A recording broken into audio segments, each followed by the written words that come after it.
महान्यासं पंचमुखन्यासः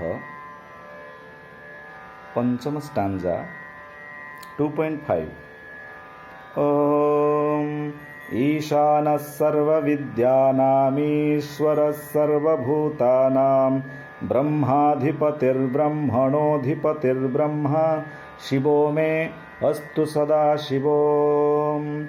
व्यक्ताव्यक्तनिरूपितं च परमं षट्त्रिंशत्तत्त्वाधिकं तस्मादुत्तरतत्त्वमक्षरमिति ध्येयं सदा योगिभिः।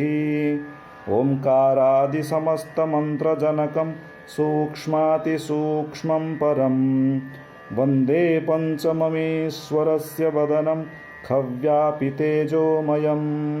ॐ नमो भगवते रुद्राय ऊर्ध्वाङ्गमुखाय नमः।